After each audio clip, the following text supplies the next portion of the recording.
देश की सरहदों को सर्वाधिक बेटे देने वाले हरियाणा की मिट्टी को राजस्थान के सिंहद्वार की ओर से अपने प्रणाम निवेदित करता हूँ। 35 वर्ष हो गए मुझे कविताएं पढ़ते हुए। मैंने कभी हाथ जोड़ के भीख मांगते गिरिडा की कविताएं नहीं पढ़ी। मैं 2 मिनट में इस पूरे पांडा से ताली न बजवा दूं तो मेरा नाम विनीत चौहान है। बस इतना समझ लीजिएगा, आज सर्वाधिक विराजमान जिन्हें जाना हो दरवाजा खुला हुआ है। बार बार कहा गया बैठ जाओ बैठ जाओ, कोई जरूरत नहीं है। अच्छी लगे तो बैठे, बुरी लगे पीछे चले जाएं। अच्छी लगे ताली बजाए, बुरी लगे हूट करिएगा, कुछ न कुछ करिए जरूर। 80 साल में हम बोले नहीं हैं, इसलिए दुर्गति के दरवाजे पर खड़े हुए आज हम। ये पहली आजादी आपको इस मंच से दी जा रही है कि आपको जैसा लगे वैसे अभिव्यक्ति दीजिएगा, बस मूर्ति बन के मत बैठिएगा। आज देश में अग्रसेन जयंती के कम से कम 150-200 कवि सम्मेलन होंगे। पास में दिल्ली है, कम से कम रत्नेश जी, उसी के अंदर 10-15 कवि सम्मेलन होंगे। विनीत चौहान आज रेवाड़ी क्यों? कोई तो कारण रहा होगा। बस एक कारण पर मैं आपका समर्थन चाहता हूं, उसके बाद मेरे को तय कर देना इस माइक पर मुझे क्या पढ़ना है और कितनी देर पढ़ना है। यदि मैं दिल्ली का कवि सम्मेलन खत्म करके सुबह 4 बजे अपनी गाड़ी से अलवर निकल रहा होता, मेरा दावा है मैं दिल्ली की सड़कों पर हाफ पैंट में घूमती लड़कियां जो सफेद कुत्ते की चैन पकड़ कर घूम रही होती, मैं उन्हें देख रहा होता। मैं अपने सब कवियों से कहता हूं, सुबह 4 बजे निकलना, रेवाड़ी से बावल तक चले जाना। सेना के लिए कसरत करके जवान न मिले तो मेरा नाम बदल देना आप हरियाणा के लिए। ये धरती रण में दुश्मन का कोई एहसान नहीं रखती। मेरे बारे में बताया जाता है कि विनीत चौहान वो कवि है जिसने अटल बिहारी वाजपेयी जी के साथ लाल किले से कविताएं पढ़ी है। विनीत चौहान वो कवि है जिसने मोदी जी के सामने 10 बार कविताएं पढ़ी है। मैं किसी राजनीतिक उपलब्धियों के दुशाले लेकर के कंधों पर नहीं चलता सर। मेरे जिंदगी में एक उपलब्धि है, मैंने करगिल में उसी टाइगर हिल के नीचे भी कविताएं पढ़ी हैं जहां 532 बेटों ने खून से वंदे मातरम पहाड़ियों पर लिख दिया। बस यही उपलब्धि मेरे है। आपकी कमजोर तालियों के बीच में एक उपलब्धि कह रहा हूं। हमारे किसी कवि मित्र ने कहा था, अग्रवाल समाज वो है जो देश का 1% है और 24% इनकम टैक्स देता है। अपनी अगली उपलब्धि पर पूरे हरियाणा की तरफ से आपकी तालियां उठे। मैं जब करगिल गया था, जब मैंने 523 बेटों के नाम लिखे देखे वहां पर, उसमें सर्वाधिक बेटे यदि किसी के थे तो हरियाणा की मिट्टी के जो सरहदों पर अपना रक्त देकर के खड़े थे। तब मैं 2 लाइन कह रहा हूं, ये धरती रण में दुश्मन का कोई एहसान नहीं रखती। ये आपकी मिट्टी के लिए पढ़ रहा हूं, बाकी तो ताली कैसे बजवाई जाती है अगली 5 मिनट में मैं तय कर दूंगा। मेरी जेब में वो सारे तरकीब रखी हुई है। एक लाइन बस केवल आपकी मिट्टी के लिए, 4 लाइन मुझे सुन लीजिएगा, फिर मैं शुरू हो रहा हूं। ये धरती रण में दुश्मन का कोई एहसान नहीं रखती। अगली लाइन कविता की है। कविता के बड़े लोग बैठे हैं, 5 भी लोग हैं जिसमें से कविता सुन रहे होंगे। मेरा दावा आपकी हथेलियां तालियों में तब्दील होगी। ये धरती रण में दुश्मन का कोई एहसान नहीं रखती। जुगनू की दौड़ी झुक जाए ऐसे दिन मान नहीं रखती। मैंने कविता कह दी, ताली की लाइन अभी आ जाएगी। ये धरती रण में दुश्मन का कोई एहसान नहीं रखती। जुगनू की दौड़ी झुक जाए ऐसे दिन मान नहीं रखती। और सीमा पर दुश्मन की जाकर, करगिल में खड़े बेटों को जरा आपकी तालियां सुनाई दे, सीमा पर दुश्मन की जाकर जो माँ का दूध लजा आए, ये मिट्टी ऐसी कोई भी कायर संतान नहीं रखती। ये मिट्टी ऐसी कोई भी कायर संतान नहीं रखती। ये मिट्टी कोई ऐसी भी कायर संतान नहीं रखती। हम प्राण हथेली पर लेकर दिल में एहसास लिए बैठे, दुश्मन के स्वागत की खातिर कुछ तोहफे खास लिए बैठे। बढ़ चले मृत्यु के परवाने। मुझे नहीं पता कितने लोग कविता सुन रहे हैं, लेकिन मेरा मानना है मैं दुनिया की सबसे पढ़ी लिखी कौम के सामने कविता पढ़ रहा हूँ।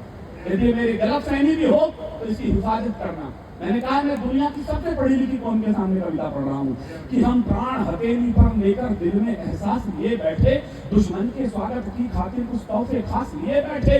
बढ़ चले मृत्यु के परवाने, जीने की है परवाह किसे, जीवन जीने की खातिर हम मृत्यु की प्यास लिए बैठे। जीवन जीने की खातिर हम मृत्यु की प्यास लिए बैठे। जीवन जीने की खातिर हम मृत्यु की प्यास लिए बैठे। बहुत अच्छी गजलें पढ़ी हैं मेरी छोटी बहन, मेरी प्यारी बहन जी आप सबके सामने, खुशबू ने। मैं वो सब नहीं लिख पाया जैसा उसने लिखा है। मैंने तो राजस्थान में जब जन्म लिया तो तलवारों की खनखनाहट में अपनी लोरियां सुनी। मैं सब क्यों नहीं कह पाया, उसे क्षमा मांगते हुए कह रहा हूं। अगर पौरुष महकती शाम के अधीन हो जाए जिस दिन मुझे लगेगा, जिस पल लगेगा कविता के मूड में आ चुके हो, मैं उसी समय कविता शुरू कर दूंगा, वरना कब छोटी कर दूंगा आपको पता भी नहीं लगेगा। अगर पौरुष महकती शाम के अधीन हो जाए, तुम ही बोलो किरण में बाजुओं को कौन तोलेगा। अब ये राजस्थान का बेटा पढ़ रहा है और हरियाणा के बेटे पढ़ रहे हैं, तो क्या तहजीब मेरी हो और क्या सलीका आपका हो, मुझे दो लाइन में बताइएगा। अगर पौरुष महकती शाम के अधीन हो जाए, तुम ही बोलो किरण में बाजुओं को कौन तोलेगा। अगर हम भी जुल्फ चुंबन की भाषा बोलने लग जाएं, कहो फिर आग की भाषा को आखिर कौन बोलेगा। कहो फिर आग की भाषा को आखिर कौन बोलेगा। लोग मुझसे कहते हैं, मैंने अभी अपनी भांजी को यहाँ बुलाया तो इस बेटी के लिए जरा एक बार आके ताली बजाएं तो मुझे अच्छा लगेगा। लोग कहते हैं किस राजस्थान से आए, पानी वानी तो है नहीं। मैंने कहा बात आपकी सही है, अगर एक लाइन में समझ ले पानी कहाँ है। हेमंत भैया, था बहुत पानी, एक लाइन की कविता है बस, था बहुत पानी मगर तलवार पर सब चढ़ गया है, इसलिए राजस्थान में रेगिस्तान बनकर रह गया है। मैंने इतनी कमजोर तारीखों पिछले 25 साल में रिवाड़ी में कविताएं सुनाई नहीं है। आज पता नहीं क्या स्थिति कह तो रहा हूँ। जहाँ शीश ले निज कर तल पर युद्ध किया करते हैं, विष्णु भैया कहते हैं पानी नहीं है, पानी नहीं है। बता लाल सुन लो, आज के बाद विष्णु भैया मुझसे ये ना कह दे कि पानी कहाँ गया, तो ताली इतनी जोर से बजाएं कि ये मुझे डांटना बंद करे। जहाँ शीश ले निज कर तल पर युद्ध किया करते हैं और मान के धनी प्राण धन मार दिया करते हैं, राजस्थानी धरा, आपके हाथ उठाए मुझे अच्छा लगेगा, राजस्थानी धरा शौर्य की कथा कहा करती है। पानी कम है मगर रक्त की नदी बहा करती है। पानी कम है मगर रक्त, मुझे अच्छा लगा रेवाड़ी जिला, पानी कम है मगर रक्त की नदी बहा करती है। चिंगारी के पास रहे तो शोले और भड़कते हैं। तो जब देखो जब दिलीप चौहान मार काट की बात करता है, खून खच्चर करता रहता है, तू करता। राजस्थान का बॉर्डर है जैसलमेर, वहां से पाकिस्तान ज्यादा दूर नहीं है। बस इस चीज को दिमाग में रखना और दो लाइन सुना फिर मैं कविता शुरू कर रहा हूँ कि चिंगारी के पास रहे, समझदार लोगों तालियां उधार मत रखना, चिंगारी के पास रहे तो शोले और भड़कते हैं, लड़कारे तो बाजू स्वयं फड़कते हैं। मातृभूमि का एक कण भी खून क्यों छिड़कने, मातृभूमि का एक कण भी उड़कर उस पार नहीं जाए, इस कारण सूखी मिट्टी पर शोणित रोग छिड़कते हैं, इस कारण सूखी मिट्टी पर शोणित रोग छिड़कते हैं, इस कारण सूखी मिट्टी पर शोणित रोग छिड़कते हैं। आज आपके यहाँ चुनाव हो गया, मुझे नहीं पता उसका परिणाम परसों क्या होगा, लेकिन एक बात कह करके जा रहा हूं, उसे अखबार में छाप लेना या दिल पे छाप लेना, और इस बात पर आपके दिल के अंदर जो दर्द छुपा है मैं उसे बोल रहा हूं। ये भाषा केवल दिलीप चौहान बोलता है। हो सकता है आपको पृथ्वीराज चौहान से कुछ शिकायतें हों, मेरी बात को ध्यान से सुनना और तालियां आपकी जरा चंडीगढ़ पहुंचे, दिल्ली पहुंचे नहीं। हो सकता है आपको पृथ्वीराज चौहान से कुछ शिकायतें हों, लेकिन उसका विकल्प मोहम्मद गोरी नहीं होना चाहिए, वरना सभी इंतजार करेंगे आपके लिए। 70 साल तक इंतजार के बाद हो सकता है 10 साल में कुछ गलतियां हो गई हों। ये 60 वर्ष की पीड़ा है, पल भर में दूर नहीं होगी। समझदार लोगों में इशारे में बोल रहा हूं, ये 60 वर्ष की पीड़ा है। मुझे नहीं पता परसों क्या परिणाम आएगा, लेकिन उत्तर प्रदेश में जो परिणाम आए हैं, आपका दहाड़ता हुआ शेर संसद में सिर झुका करके बोल रहा है इस समय, इससे बड़ा दुर्भाग्य इस देश का क्या होगा हमारे सामने। छोटी सी गलती का दुष्परिणाम क्या निकला है। ये 60 वर्ष की पीड़ा है, पल भर में दूर नहीं होगी। अगली लाइन समझदार है, मैं दावा कर रहा हूं आप सब लोग उसमें शामिल हो गए हो, वो दर्द आपका खुद का दर्द है। ये 60 वर्ष की पीड़ा है, हम बात कर रहे थे वही बोल रहा हूं, ये 60 वर्ष की पीड़ा है, पल भर में दूर नहीं होगी। इसमें अपनों के छलबल हैं, ये यूं काफूर नहीं होगी। मेरी बात में कहां बोल रहा हूं, इसमें अपनों के छलबल हैं, ये यूं काफूर नहीं होगी। बस कुछ दिन धीरज और धरो, हारिएगा मत, सिर झुका के मत बैठिएगा, बस कुछ दिन धीरज और धरो, हट जाएगा कोहरा सारा, सूरज की रक्तिम किरणें ही चीरेगी सारा अंधियारा, सूरज की रक्तिम किरणें ही चीरेगी सारा अंधियारा। अगर तुम भी अगर नहीं करके तो कौन घाव सहलाएगा। मैं दिल्ली में बैठे शेर से बात कर रहा हूं, आपकी तालियों का सिर नीचे न झुकाए, ऊपर उठा दे। तुम भी अगर नहीं करके तो कौन घाव सहलाएगा। अश्रुहाती भारत मां को धीरज कौन धराएगा। लंक दहन की आखिर में आखिर उम्मीद तुम ही तो हो, हर आतंकी बकरे की बस बकरा ईद तुम ही तो हो, हर आतंकी बकरे की बस बकरा ईद तुम ही तो हो। लो सौंप दिए इस जनता ने सब कष्ट तुम्हारी झोली में, इस भारत माँ ने टांक दिए अक्षत माथे की रोली में, अब तुम पर निर्भर है इसके। लोग आ गए, तालियां इनके लिए बजाइए।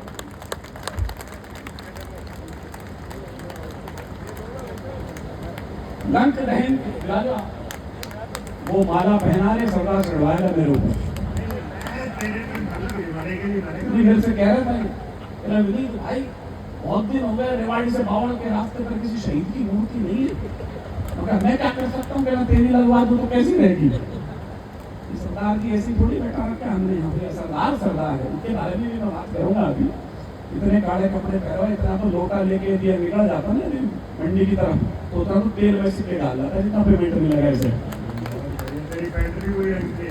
इसे भी ले जाओ। 10-20 तो आप कह कम करवा दिए, कल वर्ष आया है जो बैठा है मजबूर से। ऐसे ऐसे आदमी पूछो मत, अद्भुत आदमी है ये हमारे। उसका समझ लो बड़ा बंदा बैठा रखा में आए, कोई कैसा ही बंदा था, बड़ा समझदार सा। शाम को गए जंगल की तरफ, वहाँ एक चीता बैठा हुआ बीड़ी पी रहा। कहना क्या बाबा बीड़ी पी रहा, फेफड़े खराब हो जाए इससे, क्या खराब है, बीड़ी छोड़ दो। जरा चीता डर गया बंदर की बात सुने, अंदर में बैठे सारे के सारे। कहना बीड़ी छोड़, चलो जंगल घूमो, जंगल बहुत बढ़िया। वो बेचारा चीता बीड़ी फेंक के चल दिया इसके पीछे पीछे। थोड़ा दूर गया, वहां गया कोई लकड़ भागा बैठा हुआ अपना बेचारा सिगार उगार लगा कर बैठा। क्या सिगार पी रहा है, चरस गांजा पी रहा है, फेंक इसे, देख जंगल कितना बढ़िया, फेफड़े खराब हो जाएंगे। फिर थोड़ा उसने बेचारा सिगार फेंक दिया। फिर थोड़ा आगे जमा शेर बैठा था तगड़ा सा, वो बेचारा विस्की लगा के ठंडा उंडा डाल के बस बैठा ही था। इतने में सरदार फिर पहुंच गया बंदर के रूप में। क्या मारा जाए, दारू वारू पीने का लगा, फेफड़े खराब हो जाएंगे, चलो जंगल। इधर आ रहे सरदार, इधर बुला कान पर तीर मारे जाता। तो बाकी ने पूछा तुम्हारा सही बात तो कह रहा, फेफड़े खराब हो जाएगा, तो पता 3 दिन से चरस लगा के आवे, रोज मुझे जंगल घुमा के लावे वो। ये आदमी बड़ा अलग सारी ढंग से निकल रही तुम्हारी। देखो इस प्रोग्राम की लिबर्टी बहुत सही बात तो ये है, ये श्रोता ने तो भगाई नहीं क्यों जी, ये इन लोगों ने मेहनत करी तो भागे, इसकी भौं काट दी उन्होंने, वो सरदार ने काटने। अच्छा वो नहीं समझते तुम, ये नहीं लाली पूछी मामा वो क्या है, मैं तुझे नहीं पता लाली, हमारे पास निकली एक महेंद्रगढ़ कड़ीना के पास में वो निकली एक बात, भौं क्या हो। अरे एक बार एक चौधरी साहब की और एक पंडित जी की बहस होगी। क्या बहस होगी, क्या चौधरी साहब तुम क्या लड़ने बढ़ने की बात करते हो, जब देखो तिरंगा उठा लो, ये कर लो, क्या काम है, कुछ और काम नहीं आता तुमको, देशभक्ति का काम है, तुम्हारा काम क्या है, जो भी हो तुम तो मानते फिरते हो सुबह शाम सारंगी बजाते हुए, इस काम को तुम बड़ा सस्ता समझ रहे चौधरी साहब। सस्ता तो है ही हो, इसमें क्या है, या जोड़ी मैं मान के बताऊं, पंडित के चक्कर में पहली बार जाट फंस गया साहब। एक तो जोड़ी दे दी, भगवान का कपड़ा दे दिया, एक सारंगी दे दी, मैं मान के बताऊं। अब 6 फुट का चौधरी निकाल दिया बावड़ की गलियों के बीच में, अब जो भी देखे सारंगी बजा रहे हो, उसने आटा मिलेगा चौधरी साहब को, इतना समझ में आई थी मांगने के चक्कर में। शाम तक जो भी देखा है शर्म आती, 6 फुट का खागड़ हो रहा है, मांग के खावे है, कमा के ना खा सकता के, कमा के ना खा सकता के। शाम होगी चौधरी के पसीने आते यार, वास्तव में मांगना इतना काम से दरअसल काम तो नहीं है, पंडित सही कह रहा था। शाम के समय वो बूढ़ी बावड़ के पास में गली में गया, अंधेरा हुआ, वहां बैठी है काली कुटिया, सारंगी बजाई उसने जैसे ही, कुटिया की पूंछ पे लगा गया पांव उसका, अब कुटिया भड़क गई, चौधरी की कहा सारे ये चीज मुझे नहीं बताई, पंडित जी ने बीच में योगी आधा करे, कुटिया की एंट्री भी हो गया। चौधरी का दिमाग खराब हुआ, शाम तक आटा तो मिला नहीं, कुटिया और पीछे पड़ेगी, अब कुटिया भगो बजा रहा, सारंगी कुटिया पर भों भों। अब तो चौधरी खड़ा देखा, थोड़ी देर तो भगवे बस में कहना करूं क्या, ये बात तो पंडित जी ने बताई नहीं थी। थोड़ी देर तो उसने देखा, फिर यू टर्न मारा कुटिया की तरफ। ये सीन कुटिया ने पहली बार देखा कि कोई बाबा उसकी तरफ चला आ रहा है। अब तक तो सारे बाबा भागा करते थे, अब बाबा हो तो हो, बंदा तो जाट फंसना 6 फुट का, वो तो डरे नहीं कुटिया से। अब कुटिया बैक गियर में शुरू हो गया, भोगती भी ला, डरती भी ला, भों भों भों, चौधरी साहब आगे बढ़ रहा है, कुटिया पीछे हट रही, अब वो करा भों भों भों भों, कुटिया की आंख बाहर आ गई, भौंकते भौंकते नाचेदा भौंकती बेचारी। आधे घंटे में बेचारी कुटिया के टॉन्सिल होगी गले के भीतर, कितना भौंकती बेचारी, तारी ढंग से नहीं बनी, मेरे टॉन्सिल होगी। अब कुटिया जो है पानी के ढोकड़ में गिर गई, अब कुटिया नीचे पड़ी और बड़ी बड़ी कर दी, तुम कर रहे हो, तुम्हारी ताली नहीं बजी, ऐसी हालत उन्होंने कर दी, उसकी मौका कर दी। अब उतने वो पंडित जी को याद आई, हाँ यार चौधरी साहब भेजा था, कहाँ है वो आटा मांगता हूँ। शाम को भवड़ पहुंचे, गली में देखा ऐसा छोटे में चौधरी पालक की मार के बैठा, नीचे कुटिया पड़ी है पानी के कुंडे में, सारंगी उसकी नाक पर टेक रखी उसने, और लगा बजाने तुम कर ले। चौधरी साहब ये क्या कर रहे, इसकी सुसुली की भौं निकाल रहा है, थोड़ी सी बची है बस, ताली बजा दो, निकल हमारी भी नहीं। ये काम इनको करवाना था, मुझे अड़ी ढंग से बजाओ ताकि उन्हें लगे ये काम मैं करवा सकता था। ये 60 बरस की, देखो ये इन्होंने काम करवाएंगे, वो काम मुझे करने पड़े। अभी तीन मामन बढ़िया को सुने है तो अच्छा होगा नंबर कोई बाया है, मैं अब ला गया हूँ।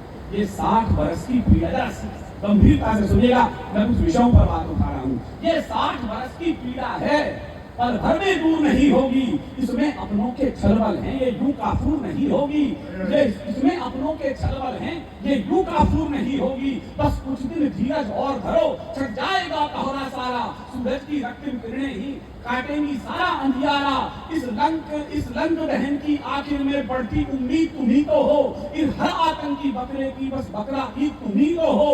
लो सौंप दिए इस जनता ने, आपकी सबकी तरफ से दिल्ली पहुंचे तालियां, लो सौंप दिए इस जनता ने सब कष्ट तुम्हारी झोली में, इस भारत माँ ने टांग दिए अक्षत माथे की रोली में। मैं कविता पढ़ रहा हूँ और कविता बता रही हूँ आपकी, इस भारत माँ ने टांग दिए अक्षत माथे की रोली में। अब तुम पर निर्भर है, हमारी उम्मीद केवल एक आदमी से है, और आपकी उम्मीद हो तो ताली जरा इस बार ऊंची उठे। लो सौंप दिए इस जनता ने सब कष्ट तुम्हारी झोली में, इस भारत माँ ने टांग दिए अक्षत माथे की रोली में। अब तुम पर निर्भर है, इसके माथे की पीर हरो कैसे, जो वादे किए देश भर से उन सबको पूर्ण करो कैसे। कांडीव रखो क्या कटो शस्त्र, ये सब निर्भर अब तुम पर है, पर भारत माँ की पीर हरो ये जिम्मा केवल तुम पर है।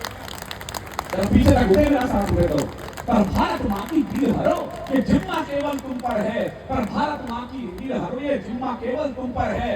उठ करके बाहों में भर लो, दिवाली मेरे साथ हो जाए, उठ करके बाहों में भर लो, सारा आकाश तुम्हारा है, सीमा पर दुश्मन से कह दो ये हिंदुस्तान हमारा है। बहुत बढ़िया, बहुत बढ़िया। दुश्मन से कह दो हिंदुस्तान हमारा है। लोग हमसे कहते हैं कि दिलीप शांत केवल पाकिस्तान पर कविताएं पढ़ता है, चाइना पर कुछ नहीं बोलते हैं कभी कभी। एक बात तो स्वीकार कर लीजिएगा सर, हम चाइना से संभाषण के युद्ध में हार चुके हैं, वो डर हमारे बहुत गहरे तक अंदर बैठ गया है। मैं दिल्ली जब लाल किला पढ़ रहा था तो हमारे बड़े भाजपा के लीडर बैठे थे, मैंने कहा सर ये धक्का मुक्की होती है, कभी चाइना के बॉर्डर से बातचीत नहीं होती, आप गलवान की घाटी का बदला नहीं लेते आप। कहने लगे हमारी सीमा रेखा स्पष्ट नहीं है। हरियाणा के बेटे ये लाइन यदि इतिहास बन जाए तो विनीत चौहान को याद रखना कि बात कहकर के विनीत चौहान गया था। कल यदि मीडिया में खबर छपे विनीत चौहान की तो इन 2 लाइनों के साथ छपे। कहने लगे हमारे पास सीमा रेखा स्पष्ट है, पत्थर की लाइनें हैं। मैंने एक लाइन कही, बस मैं एक लाइन तक करी हूं आज की रात। मैंने कहा सीमा नहीं खिंचा करती है कागज बिछी लकीरों से। इस पर तालियां मुझे बता रही, मुझे और पढ़ना है, अपना स्थान लेना है। सीमा नहीं खिंचा करती है कागज बिछी लकीरों से, ये घटती बढ़ती रहती है वीरों की शमशीरों से। बहुत बढ़िया, बहुत बढ़िया। दुआएं मुझे अच्छा लगा, हरियाणा का पौरुष अभी जिंदा, ये घटती बढ़ती रहती है वीरों की शमशीरों से, ये घटती बढ़ती रहती है वीरों की शमशीरों से। जो लोग ये कहते हैं कि कश्मीर में अभी कुछ बदला नहीं है, तो वैसा का वैसा है। मैंने कहा नहीं सर, मैं आप सबको कसम देता हूं, झूठी तालियां मत बजाना।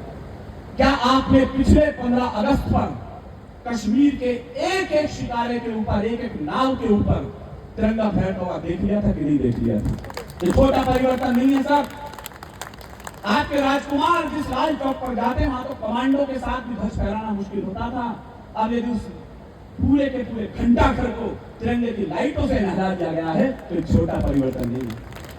मैं आज से 30 साल पहले आया था अपने बाजार के अंदर, यहाँ पर कविता पढ़ने के लिए पिताश्री के साथ एक बाल कवि के रूप में। 2 लाइन उनकी सुन लें। मेरे पिताश्री सो रहे हों यदि इस समय अलवर में, तो आपकी तालियां नींद में खबर डाल दें कि कश्मीर में परिवर्तन क्या हुआ है। उन्होंने लिखा, फिर मैं अपनी कविता कह रहा हूँ, कुछ देशभक्ति के मंत्र वहां जाकर हमने बांचे तो हैं। और पकी हुई कलम को सुनिया, कच्ची कलम तो थोड़ी देर बाद बोलेगी। कुछ देशभक्ति के मंत्र क्या हुआ कश्मीर में, कुछ देशभक्ति के, मैं 60 साल का शासन और 10 साल का शासन एक तरफ रख रहा हूं, तराजू के दोनों पलड़े आपके सामने हैं। कुछ देशभक्ति के मंत्र वहां जाकर हमने बांटे तो हैं, हम देशद्रोह के विषधर के धन पर चढ़कर नाचे तो हैं। आगे अल्लाह पहुंचेंगे या लाइन के अंदर, कुछ देशभक्ति के मंत्र वहां जाकर हमने बांचे तो हैं, हम देशद्रोह के विषधर के धन पर चढ़कर नाचे तो हैं।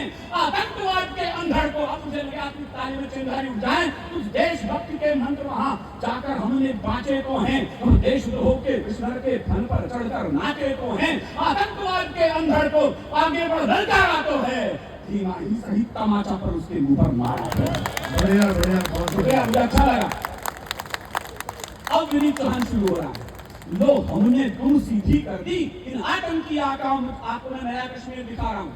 लो हमने दुम सीधी कर दी इन आतंकी आकाओं की, जो उछल रहे थे आड़ लिए इन अलगावी नेताओं की। मैं 3 कैमरों की रिकॉर्डिंग के सामने बोल रहा हूं। वो अलगाववादी नेता यासीन मलिक पूर्व प्रधानमंत्री सरदार मनमोहन सिंह जी के ऑफिस में चाय की कॉफी में चुस्कियां लिया करता था। आप जानते इस समय कहां है वो? उसकी कॉलर पकड़ के लात मार के तिहाड़ जेल में बंद कर रखा है इस हमने उसको। ये होता है सरकार का परिवर्तन। डरे हुए लोग ताली नहीं बजाएंगे। मुझे अभी सुदीप बता रहा था कि ऐसा इंटरनेट की दुनिया में जितना आपको भारत में सुना जाता है, उससे ज्यादा पाकिस्तान में सुना जा रहा है। ये तो समझ लीजिएगा, कम से कम प्रसाद देने के लिए तो मेरे को सुन ले रहे होंगे। यदि एक खतरा लेकर विनीत चौहान बोल रहा है और उनके रिश्तेदार यहां मौजूद न हो, ये बात मैं मानने को तैयार नहीं हूं। यदि एक हिम्मत मैं कर रहा हूं तो एक हिम्मत आप भी जुटाइएगा। हम एक साथ उठेंगे, राजभक्ति के नए जाजल्यमान सितारों पर खड़ा कर सकेंगे। लो हमने तुम सीधी कर दी इन आतंकी आकाओं की, जो उछल रहे थे आड़ लिए इन अलगावी नेताओं की। जिन लोगों ने संविधान रद्दी अखबार बना डाला, कश्मीर को पत्थरबाजी का बाजार बना डाला, उनकी अकल ठिकाने राजी। कितने लोग समझे मैं बोल रहा हूँ अपना रिश्ते लेते हुए, उनकी अकल ठिकाने राजी, उनकी ही टकराई ने सबकी ऐसी तैसी कर दी के लिए मोटा भाई ने। बढ़िया बढ़िया बढ़िया, शुक्रिया। सबकी ऐसी तैसी कर दी के लिए मोटा भाई ने। ये तो छोटा सा ट्रेलर है, मैं पहली स्क्रीन वॉल्यूम करके देखा हूँ। ये तो छोटा सा ट्रेलर, जिन्हें समझना है ताली बजाएं, बाकी पड़ोसी से पूछना मैं क्या बोल रहा हूँ। ये तो छोटा सा ट्रेलर है, अब आगे को तैयार रहो। सबूर तुम्हारी जन्नत में कर लेंगी सब सरकार कहो, सबूर तुम्हारी जन्नत में कर लेंगी सब सरकार कहो। विश्वास रखो। मैं आज 7-8 साल बाद आया, शायद 9 साल बाद आया, मुझे नहीं पता कि बात कब आना है। 6 साल प्रोग्राम नहीं हुआ भाई, चिंता ना कर। अच्छी बात। हाँ 6 साल प्रोग्राम। अब मुझे शांति हुई, ये भी ना आए। मैं सोचा ही सारे आलिए नहीं रह गया। विश्वास रखो। एक ही सपना लेकर के विनीत चौहान आया है रेवाड़ी में। आपकी आंखों में ये सपना तैर रहा हो, भूल जाओ चुनाव परिणाम क्या है। इस सपने को तालियां देना, आज नहीं तो कल पूरा होगा। सन 25 में पूरा होगा, लेकिन पूरा होगा। विश्वास रखो, इस बार सभी ये नीर क्षीण हो जाएगा। सिंधु तट के सब आर पार ये कश्मीर हो जाएगा। सिंधु तट के सब आर पार ये कश्मीर हो जाएगा। सिंधु तट के सब, पहले 370 धारा हट गई तो तिरंगा उठाने वाला नहीं बचे। वो बुआ जी कह रही है कश्मीर की, तिरंगा उठाने वाला नहीं बचेगा। यार राजस्थान और हरियाणा जब तक जिंदा है, हमारी औकात है कि हरियाणा के बेटों के सामने तुम तिरंगा न उठने दोगे? क्या कहा तिरंगा घाटी में? वो सो रही हो अपने एसी कमरे में, तो आपकी तालियां थप्पड़ की तरह उनके तकिए के पास पहुंचे। क्या कहा तिरंगा घाटी में अब और नहीं लहराएगा? मैं पूरी हिम्मत से पढ़ रहा हूं, पूरी हिम्मत से तालियां आपकी श्रीनगर में पहुंचे। क्या कहा तिरंगा घाटी में अब और नहीं लहराएगा? क्या कहा कि जनगणमन घाटी में नहीं कोई दोहराएगा? जब तक एक भी बेटा जिंदा, सब साथों मेरे, जब तक एक भी बेटा जिंदा, अपने हिंदुस्तान का अमर तिरंगा कश्मीर में सदियों तक लहराएगा। अमर तिरंगा कश्मीर में सदियों तक लहराएगा। अमर तिरंगा कश्मीर में सदियों तक लहराएगा। तो बाबूजी कह रहे थे शराबबंदी वाले हमारे दिल्ली के फूफा जी, कहने लगे 370 धारा हटा रहे हो, ऐसा क्यों हटा रहे हो?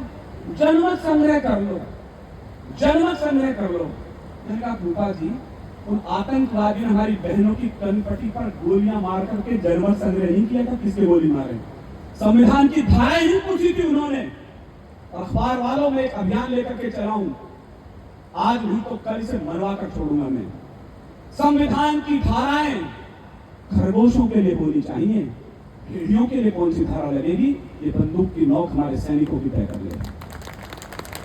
बहुत बढ़िया। और यदि पूछना है तो मैं उस प्रांत के बेटों से पूछ रहा हूं जिन्होंने सर्वाधिक बेटे करगिल में खोए हैं। मैं उन बहनों से पूछ रहा हूं जिनके सिंदूर इस देश की सीमाओं पर न्यौछाए हुए हैं। हक है तो इनको हक है, दिल्ली में बैठकर के तुमको हक नहीं है इसी कमरे में तुम ये कह सको कि संविधान की धाराओं के अंतर्गत हम जनमत संघ रहे। पूरी घाटी तो दहल रही थी आतंकी, क्यों हटानी पड़ी 370 धारा? पूरी घाटी तो दहल रही थी आतंकी अंगारों से, कश्मीर में आग लगी थी पाकिस्तानी नारों से, चांद सितारे वाले झंडे घाटी में लहराते थे। एक भी जगह गलत हूं हाथ खड़ा कर दे, मैं वही कविता रोक दूंगा। साथ रहे, मैं कई बार कहता हूं राजस्थान यूनिवर्सिटी का एक गोल्ड मेडल मेरे हिस्से में आता है।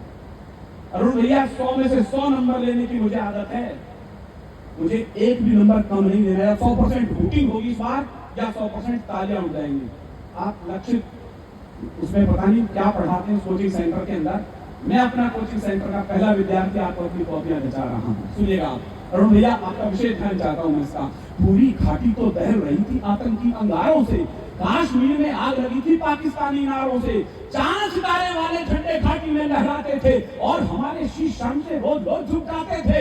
इन सारी घटनाओं का साथ हो तो पूरे हो, इन सारी घटनाओं का बस निपटारा मजबूरी था और 370 धारा हटना बहुत जरूरी था, और 370 धारा हटना बहुत जरूरी था, और 370 धारा हटना।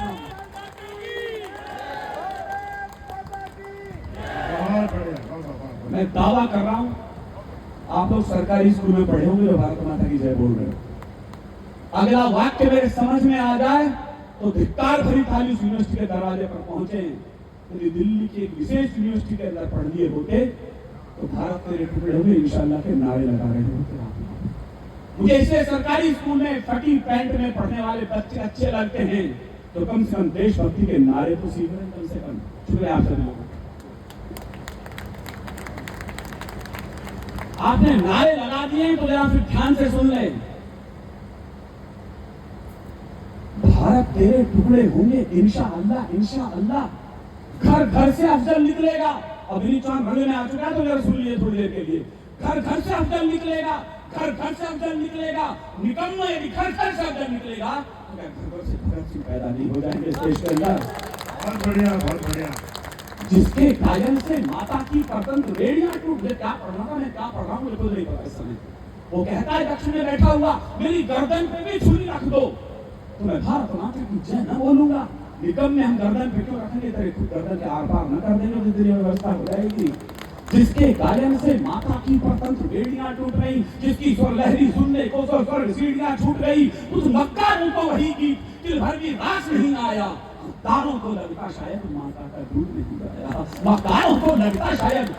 लोग कहते हैं विनीत चंद वीरस का कवि है। मैं कोई वीरस का कवि नहीं हूँ सर, मैं बगावत का कवि हूँ।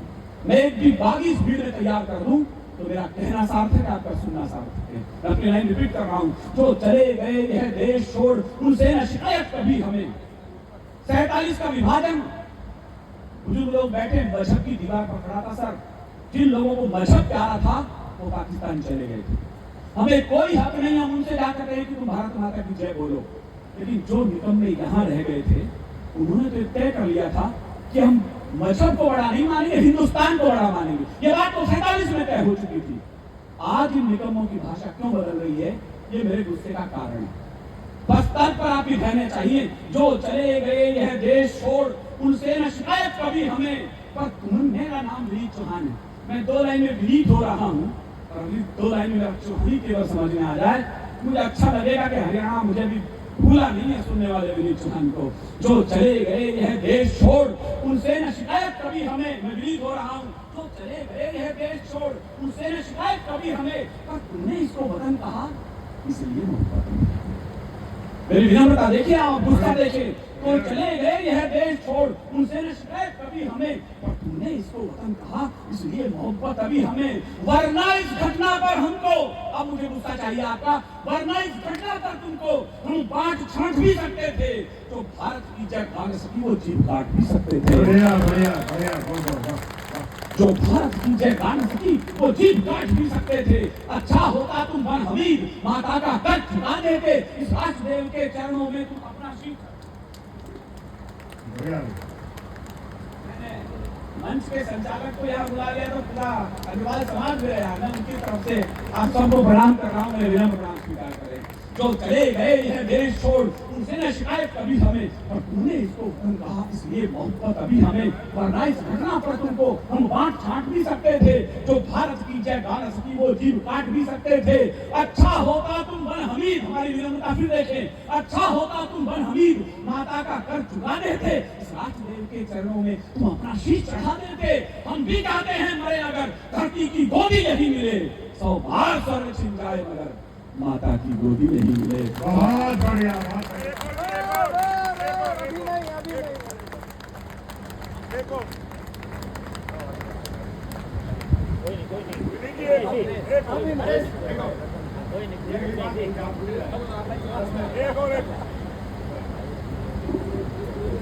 मैया की बात कर लेता हूँ, चलिए देखिएगा। बहुत जो कहते हैं खास कर उनको सुनाती हूँ मंजीत भैया कहते कभी 1 घंटा अकेले में सुन लो तो इनका जो असली कवि चरित्र है। मैं सच कह रहा हूँ, जिस समय खालिस्तान की मांग उठी थी पंजाब से 90% लोग चुप हो गए थे। सिख लोग या तो विरोधी हो गए थे देश में या चुप हो गए थे। उन 2 या 5 सिखों में से एक पंच प्यारा ये भी था जो खालिस्तान के विरोध में कविताएं कर रहा था, इस मिट्टी के लिए कविताएं कर रहा था। ये छोटी कौम नहीं है सर, चुटकुलों की कौम नहीं है सर। ये मेरे आंकड़े पर आपकी कमजोर तालियों को बड़ा करना। 123 ऑथेंटिक फांसी हुई आजादी के संग्राम में, 93 बेटे सिख मां की कोख ने दिए थे, छोटी कौम नहीं तो हमारे सामने बैठी। किसी मां के 4 बेटों जिस तरह बलिदान हुए गुरु गोविंद सिंह के 4 बेटे इतिहास में उदाहरण नहीं है। 2 बेटे सरहिंद की दीवार में जिंदा चिनवा दिए गए, 2 बेटे चमकौर के दुर्ग में बलिदान हुए। छोटे भाई की गर्दन तकलीफ आ गई तो बड़े भाई की आंखों से आंसू आना शुरू हो गए। छोटे ने जब देखा बड़े की तरफ तो रो रहे, डर गए हो? नहीं, तेरा फिर रो क्यों रहे हो? मेरे रोंगटे खड़े जो जवाब बड़े जोरावर सिंह फतेह सिंह ने जो 7 साल का और 9 साल का भाई जवाब दे रहा है। मेरे रोंगटे खड़े उनका भैया रो क्यों रहे हो? डर गए हो क्या मौत से? नहीं, गुरु गोविंद सिंह की संतान मौत से क्या डरेगी? मैंने फिर रोए क्यों? धीरे से बोले, भैया इस दुनिया में आया पहले मैं था और जब तू रहा। बस आंसू नहीं चल रहे। फतेह सिंह जोर से बोला, जोरावर जोर से बोला, रखो ईंटें भरो गारे, चुनो दीवार हत्यारे, निकलती सांस बोलेगी यही दीवार बोलेगी, हमारे देश की जय हो, हमारे धर्म की जय हो। ये पगड़ी बोल रही थी सर। 2 बेटे सरहिंद की दीवार में जिंदा चिनने के बाद 40 शेर बचे गुरु गोविंद सिंह के पास। मेरा कंठ रुक गया ये दृष्टांत बताते समय।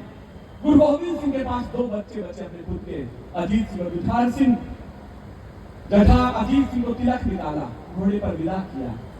कुछ दूर गए कि मुगल का एक भाला आर पार हो गया, रीढ़ की हड्डी बेच दी। बात ये नहीं बाबा अजीत सिंह बलिदान हो गए, ताली इस बात पर बजाना 40 मुगलों के सिर उतारे तो शेर का बच्चा घोड़े से नीचे गिरा।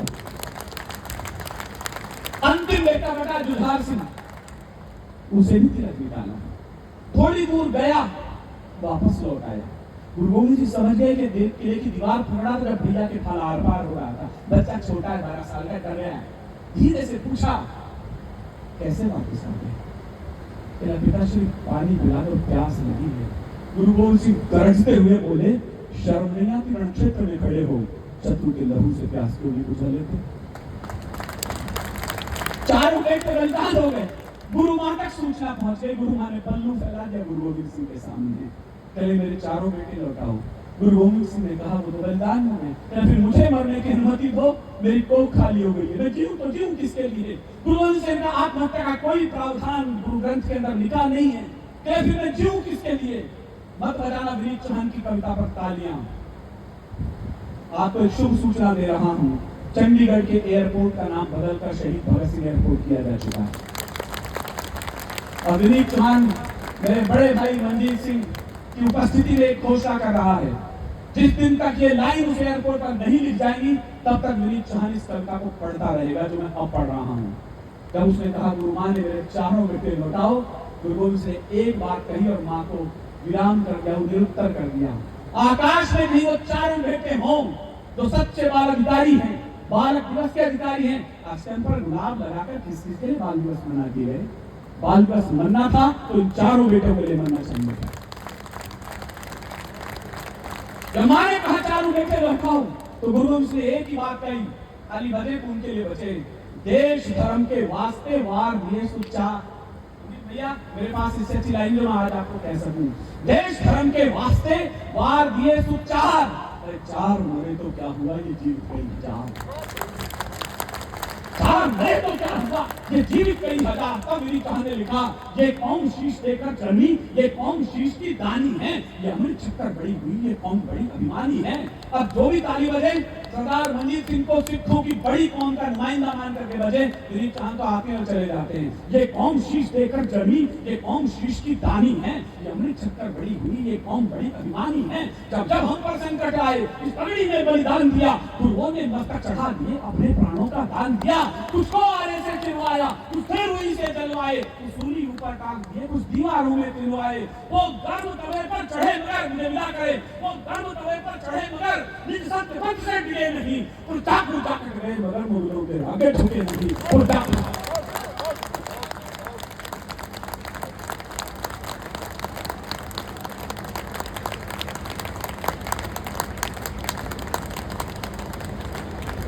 आज सच में दिलीप चौहान ने इस जनता के साथ मिलकर अपने आंसुओं से आदरणीय हमारे श्रद्धे हमारे अग्रसेन जी के चरणों को जैसे आंसुओं से छू दिया हो। एक बार सारा सदन जोरदार तालियां बजा के भाई दिलीप चौहान के लिए तालियां बजाए। और जो लोग उठ के जा रहे हैं कि समय हो गया है, मेरा उनसे अनुरोध है कि वो ना जाए, एक मुक्तक सुन लीजिएगा और उसके बाद फिर आप नहीं जा पाएंगे। डॉक्टर विष्णु सक्सेना बड़ी मेहनत से, बड़े मनोबल से हमारे बीच में आए हैं और प्रेम की श्रृंगार